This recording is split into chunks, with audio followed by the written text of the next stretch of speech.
사도행전 4장 1절부터 12절까지 말씀, 구원의 이름 예수라는 제목과 함께 하나님 말씀 함께 나누겠습니다.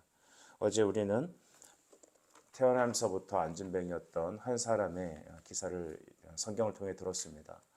베드로와 요한이 구시기도, 그러니까 오후 3시에 기도 시간이 되어서 성전 위에 올라갈 때 그들은 미문이라는 곳에서 만났습니다. 구걸하는 사람은 무슨 돈이나 받아볼까라고 쳐다보았지만 베드로와 요한은 하나님의 무한한 성령의 관점으로 시선으로 그 사람을 보았습니다. 그리고 그에게 말했죠. 은과 금은 내게 없지만 내게 있는 것 곧 나사렛의 이름으로 명하노니 일어나 걸으라. 그는 곧 다리에 힘을 얻고 뛰며 성전 안에 들어가 하나님을 찬미하였습니다. 근데 이것이 문제가 됩니다. 사람들 앞에서 이 일에 대하여 얘기할 때 십자가에서 그리스도께서 죽으셨고 하나님께서 그를 살리셨으니 너희가 이 이름을 믿을 때 너희가 새롭게 되는 날 곧 구원이 임할 것이다.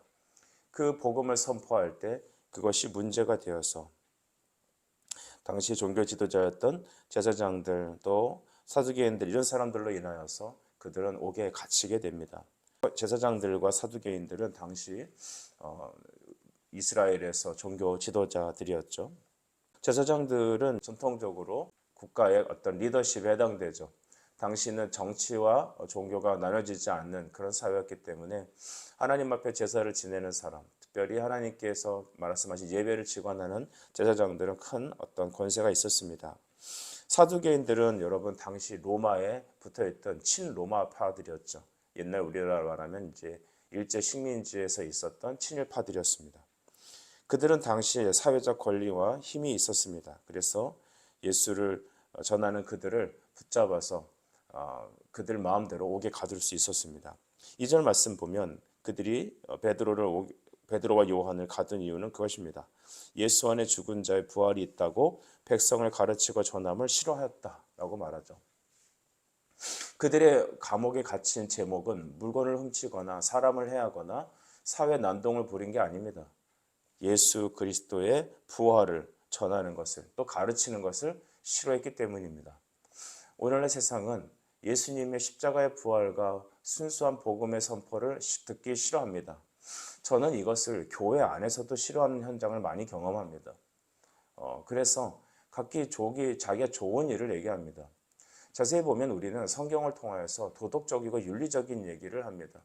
그리고 오늘날 기독교는 힘든 세상 속에서 좀 나에게 힘이 되고 도움이 되는 그런 부드러운 말을 선호합니다. 그래서 사랑이 많은 사람 목사를 선호하지 복음을 전하고 십자가 전하는 목사를 좋아하지 않습니다. 오히려 사랑이 없다라고까지 말합니다. 사랑은 무엇입니까? 사랑은 여기 있나니라고 했습니다. 우리가 하나님을 먼저 사랑한 것이 아니라 하나님 그가 우리를 사랑하셔서 그 아들 예수 그리스도를 십자가 꼭 화목제물로 우리에게 주셨다라는 것입니다. 화목제물로 주신 예수님의 말씀을 사랑하는 것, 주님과 하나 되는 것, 그것이 여러분 사랑입니다. 근데 그 사랑을 선언할 때 우리의 죄됨을 지적할 수밖에 없습니다. 우리 자신에 대한 죄가 찔림을 받을 때, 말씀으로 말미암아 우리 자신이 드러날 때 누가 좋아하겠습니까? 사람은 바뀌려고 하는 사람이 한 명도 없습니다. 자기가 살고자 하는 대로 사는 거죠. 여러분 우리 자신은 변하지 않습니다. 그래서 우리 자신이 어떤 찔림을 받게 되면 기분 나쁘죠. 우리는 다 꼰대 같은 존재들입니다. 죄인은 꼰대 같은 존재들이죠. 그래서 좀처럼 바뀌지 않습니다. 하지만 여러분 십자가의 말씀이 우리에게 지적될 때 우리 자신의 근원적인 죄성은 드러나고 여러분 아프게 되어 있습니다. 그래서 우리를 찌르는 그 말씀을 전하는 사람들이 입을 틀어막고 싶은 것이죠. 이것이 죄인입니다. 하지만 은혜 받은 사람의 특징은 무엇입니까? 그 받은 말씀을 가슴 아프지만 하나님 앞에 나아가 주님 앞에 죄인이라 고백하고 엎드릴 때 구원이 그에게 임하는 것이죠. 그래서 십자가의 말씀을 듣는 자들은 구원을 받고 그 말씀이 듣기 싫어 그 말씀 전하는 자들이 입을 털어 막으려고 하는 사람들은 여러분 저주가 있는 겁니다. 3절은 이렇게 말을 하는데 그들을 잡아서 이튿날까지 가두어뒀다고 합니다. 4절 말씀 보니 말씀을 들은 사람 중에 믿는 자가 많은데 남자가 5,000명이나 됐다고 합니다. 여러분 여자와 어린이 이런 사람들은 제외하고 남자들만 5,000명이라고 말합니다. 우리 남성분들, 성인 남성들이 복음을 듣고 깨닫고 신앙으로 돌아오는 거 쉽지 않습니다. 근데 그 남자들 수만 5천 명이다. 그 한 번에 여러분 설교로 인하여서 안진뱅이가 일어난 그 기사를 통하여 예수의 십자가의 말씀을 전했던 그 순간 베드로의 설교로 인하여 남자만 5천 명이 됐다는 것이죠. 여러분 놀라운 것은 제사장 사두개인들은 세상의 권력으로 사도들을 묶어둘 수 있었습니다. 사람은 묶어둘 수 있지만 복음은 묶이지 않습니다. 오히려 그들이 전한 말씀은 계속해서 전파되어서 남자만 5천 명이나 되는 수많은 믿는 자가 생겼다는 것이죠. 사람은 가둘 수 있지만 복음은 가둘 수 없다. 이것이 바로 복음과 성령의 능력입니다. 여러분 우리 교회가 이와 같이 말씀이 흥황하는 교회 되길 간절히 바라고 여러분의 인생이 이와 같이 하나님 말씀이 역사하시는 그런 인생들 되길 바랍니다. 5절 이후에 공회 신문이 시작되었습니다. 이 공회는 선해드린 공회라고도 하는데 예수 그리스도를 십자가에 못 박기로 결정했던 바로 그 공회입니다. 이튿날 관리들과 장로들 서기관들 예루살렘에 모였습니다. 7절의 말씀 보니 사도들을 가운데 세우고 묻되 너희가 무슨 권세와 무슨 이름으로 이 일을 행하느냐라고 말하기 시작했습니다. 무슨 권세, 누구의 이름, 이 일을 행하느냐라고 말하죠. 여러분 예수님의 이름을 전하는 것은 예수님께서 하나님께서 주신 권세죠. 우리가 복음을 전하는 건 우리 힘으로 전하지 않습니다. 갈라디아서 1장 1절 말씀을 읽어보시면 복음은 사람에게 난 것이 아니고 사람으로 말미암은 것이 아니라고 합니다. 하나님과 그 아들 예수 그리스도께로부터 받은 것이다 이렇게 말하고 있죠. 그런데 오늘 우리가 무슨 권세와 누구의 이름으로 이 일을 행하느냐라고 할 때 그들은 그 내면에 이런 말이 깔려 있을 겁니다. 우리한테 허락받고 이 일을 하느냐라는 것이죠. 하나님 나라도 우리 허락받고 해야 된다는 겁니다. 전 세계에 지금 하나님의 대리자가 한 명 있죠. 로마 바티칸에 있는 교황입니다. 그를 통하여서 하나님은 계시하시고 교회의 머리가 그러고 말하고 여러분 그는 예수 그리스도 동급을 놓입니다. 오히려 교회가 말씀 위에 있는 상황이 되었습니다. 그 교회라는 것은 곧 바로 사도 역할을 감당하고 있는 교황이라는 것이죠.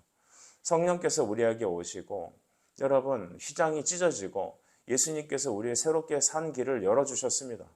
누구든지 예수 믿으면 성령 받고 그 성령을 의지해서 우리는 담대하게 하나님 말씀을 읽고 해석하고 전파할 수 있는 능력이 있습니다. 예수님 누구를 의지해서 하나님께 나가지 않고 믿음으로 내가 믿음 가지고 하나님께 나갈 수 있습니다. 예수의 이름으로. 그런데 여러분 나를 통해서 가지 않으면 하나님 만날 수 없다. 나를 통해서 기도가 돼야 기도가 응답받는다 하면 그것이 이단이고 잘못된 것이죠. 오늘 이 종교 지도자들은 우리에게 허락받았느냐? 우리가 하나님의 대리자고 우리에게 권세를 주셨는데 우리 이름으로 지금 이거 하고 있느냐라고 묻는 것입니다. 여러분은 누구의 이름으로 이 세상을 살아갑니까? 우리는 어느 누구의 이름도 아닙니다. 우리를 구원하신 예수 이름 그 하나만이 우리의 권세입니다. 8절 말씀 보니까 이러한 때에 베드로가 성령이 충만하여 라고 말했습니다. 성령이 충만하여. 오늘도 우리의 기도합시다. 성령이 충만케 하옵소서. 여러분 전에는 우리가 베드로가 그 성령 받기 전에 오순절 성령 다락방 사건이 있기 전에는 그는 무서워서 숨는 자였습니다. 예수님을 배반하고 부인하고 3번이나 모른다고 말할 정도로 매우 그런 연약한 사람이었죠. 하지만 성령이 충만하니까 정말로 담대해집니다. 성령이 충만하니까 여러분 진짜 하나님 말씀만 선포합니다. 성령이 충만하니까 그가 말하는 그 말 하나하나마다 능력과 역사가 일어납니다. 오늘날도 동일합니다. 우리는 담대하지 못합니다. 우리는 상황에 매번 타협합니다. 우리의 말은 능력이 있지 못합니다. 우리는 때로는 숨고 자기 굴을 파고 들어가는 그런 사람들이죠. 하지만 성령의 충만이 임한다면 우리는 어떻게 될까요? 우린 베드로와 같이 그런 하나님 말씀에 능력 있게 선포하는 예수님의 사람이 되는 것입니다. 교회는 순교와 박해 위에 더 부흥하게 되어 있습니다. 오늘날 여러분 유럽 교회는 망했다고 말하고 어떻게 보면 세상에서 유일하게 그래도 복음을 지키고 살아가는 교회가 있다면 어쩌면 미국에 남아있는 청교도 몇 교회와 한국 교회라고 볼 수 있습니다. 하지만 한국 교회 역시 여러분 미국의 여러분 어떤 열린 예배를 비롯한 기획적인 사회복음적인 어떤 윤리적인 복음을 받아들여서 행사 중심의 교회를 이루고 사람 모으는데, 돈 모으는데 급급한 교회로서 많이 전락했습니다. 그러다 보니 여러분, 복음의 진리와 복음의 야성을 잃어버린 그런 시대가 됐던 것 같습니다. 그래서 여러분, 오늘도 우리가 회복되어야 될 것은 무엇입니까? 평탄한 것을 찾고 성도들의 삶을 다독이는 그런 목회는 이제 더 이상 그만해야 합니다. 다시 초대교회로 돌아가야 합니다. 복음의 순수성을 돌아가야 되죠. 예수님의 십자가의 죽으심과 우리를 위해 부활하신 그 부활의 복음, 생명의 복음이 우리에게 주어져야 합니다. 십자가의 말씀을 전해야지만 사람의 영혼이 살아납니다. 그 속에서 성령이 역사하십니다. 우리 영혼이 다시 깨어나야 합니다. 시편에 기록되어 있는 말씀 것처럼 주께서 우리 영혼을 다시 살리사 우리가 주를 찬송케 하옵소서라고 하는 찬양 말씀이 저는 항상 기억이 납니다. 주님, 우리를 다시 살리사, 우리 영혼을 다시 살리는, 에스겔 골짜기의 마른 뼈를 다시 살리는 것은 하나님의 영의 대언입니다. 즉 십자가의 말씀이 선포되어야 되죠. 오늘 베드로는 교회의 순교와 박해 위에 더욱 성령의 충만을 받아 그 모인 모든 사내들인 공회 앞에 다음과 같이 선포합니다. 10절이 그 말씀인데요. 10절을 같이 읽겠습니다. 너희와 모든 이스라엘 백성들은 알라, 너희가 십자가에 못 박고 하나님이 죽은 자 가운데서 살리신 나사렛 예수 그리스도의 이름으로 이 사람이 건강하게 되어 너희 앞에 섰느니라. 아멘. 십자가에 못 박고 죽인 가운데 살리신 예수 그리스도 이름으로 이 사람이 건강하게 되었다. 자기의 능력으로 말하지 않습니다. 십자가에 달려 죽으신 예수님과 하나님이 살리신 바로 그리스도가 바로 이 사람을 살렸다. 명확하게 복음을 얘기하죠. 여러분, 오늘 우리 현장에서는 이런 복음을 전해야 합니다. 여러분, 우리는 건물과 우리 사람은 자랑할 게 없어요. 예수님의 십자가만 자랑해야 합니다. 내 자식이 잘 되면 여러분 예수님이 좋은 겁니까? 내 남편이 하는 일이 잘 되면 하나님이 살아계신 겁니까? 내가 건강을 찾으면 그때 하나님이 능력을 행하신 겁니까? 그 이전에 예수님의 죽으심을 믿고 부활을 찬양하는 것, 그 생명의 복음이 있고 우리 이름이 하늘 생명록에 기록되어 있는 것, 그리스도의 생명록에 기록되어 있는 그 자체가 여러분 우리에게 놀라운 기적과 우리의 자랑이 되지 않겠습니까? 이 복음이 전파됐을 때 여러분 그들은 바로 5,000명이나 되는, 남자만 5,000명이나 되는 사람들이 구원을 받은 것입니다. 오늘날도 하나님께서 바알에게 무릎 꿇지 않은 7천의 사람을 예비해 두셨습니다. 그 7천이란 영적인 숫자입니다. 성도들이 7천명만 있으면 어떡하겠습니까? 하나님이 이 시대도 그와 같이 예비된 사람들이 있다라는 것이죠. 교회 안에 다 구원받는 거 아니죠. 교회 어떤 목사님들이 목회 은퇴할 때 하는 말이 무엇입니까? 내가 20년, 30년 목회했는데 과연 구원받을 사람이 몇 명이나 있는지 모르겠다는 겁니다. 사람이 모여서 예배하고 그냥 그렇게 여러분 언젠가는 그들이 말씀을 듣다 변화되겠지. 근데 가만히 보면 교회 현장에 예수를 안 믿는 종교인들이 모여 있는 것이 상당히 많습니다. 저는 오늘 여러 성도님들에게 이렇게 말하고 싶습니다. 베드로가 성령 충만을 전한 복음 무엇입니까? 십자가에 못 박고 하나님이 다시 살리신 예수 그리스도, 그분을 믿는 겁니다. 여러분 이것이 우리의 자랑이고 이것이 우리의 생명입니다. 오늘 그래서 그 예수님은 11절에 보니 건축자의 버린 돌이 되셨습니다. 그 돌이 모퉁이의 머릿돌이 되었다라고 베드로는 비추어 설명합니다. 이 머릿돌이라는 거 참 좋죠. 교회에서 보면은 왜 이제 교회 건축하고 나면 입구 옆에다 머릿돌 해갖고 이렇게 돌 하나를 박잖아요. 원래 그것이 머릿돌이 아니라 이쪽 벽과 이쪽 벽이 직각으로 만날 때 이 두 벽을 연결하는 연결점에 있는 돌을 말합니다. 그 돌로 인하여서 이쪽 벽과 이쪽 벽이 서로 만나서 하나 될 수 있는 것이죠. 이방인과 유대인들이 하나 되고 하나님과 우리가 연합할 수 있는 그 중심에 바로 머릿돌이, 버림받은 돌이 바로 머릿돌이 된 십자가에 달리신 예수님이 바로 우리의 머릿돌이 되십니다. 여러분 그래서 우리는 에베소서 2장 14절 말씀을 돌아봅시다. 그는 우리의 화평이신지라 둘로 하나를 만드사 원수된 것 곧 중간에 막힌 담을 자기 육체로 하시고 라고 했습니다.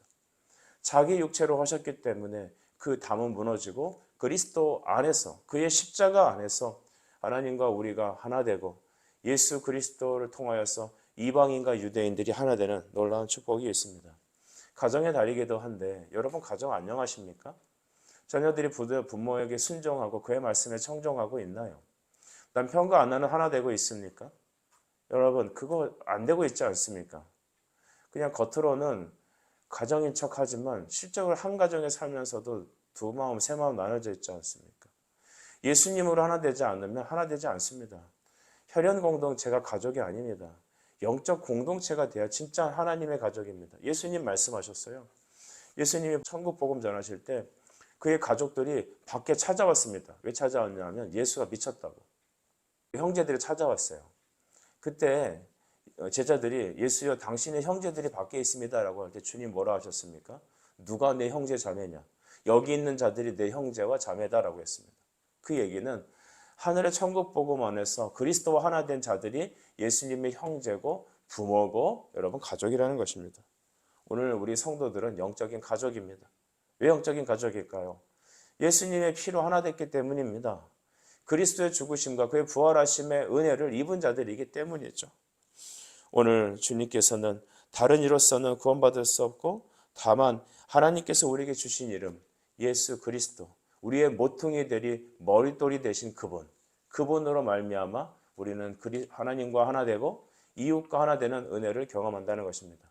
하나님을 사랑하고 이웃을 자기 몸처럼 사랑할 수 있는 놀라운 비결은 모퉁이 돌이신 예수님 그분을 붙잡을 때입니다.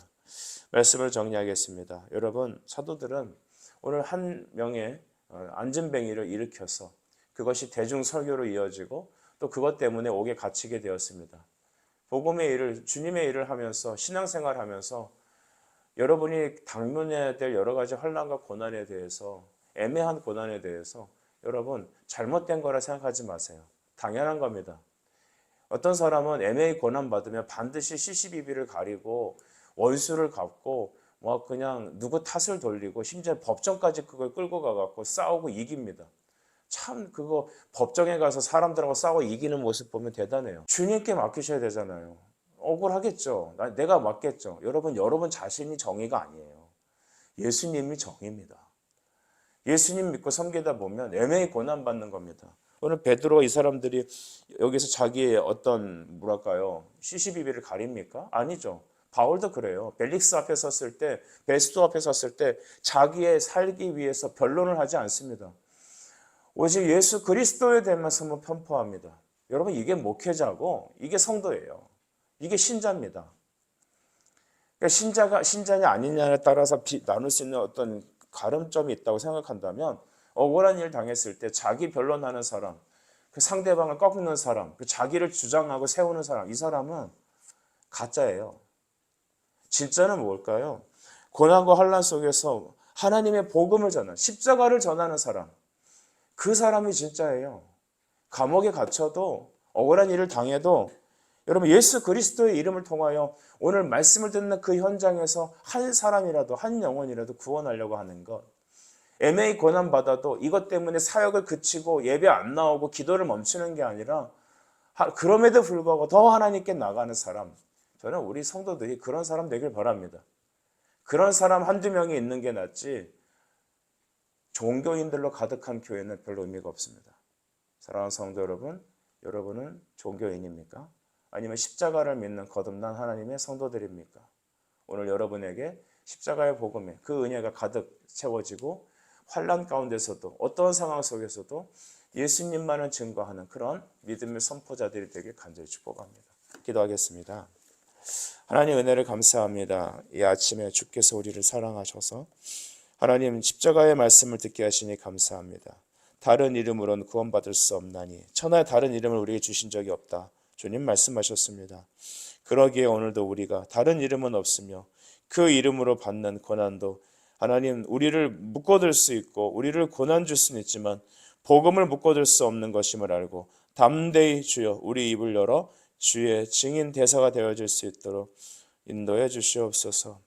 환난 가운데서 기도를 멈추고 신앙생활 멈추고 봉사와 섬김을 멈추는 어리석은 사람이 아니라 그럼에도 불구하고 더 죽게 나아가는 예수의 종들이 되게 주옵소서. 예수님의 이름으로 기도합니다. 아멘.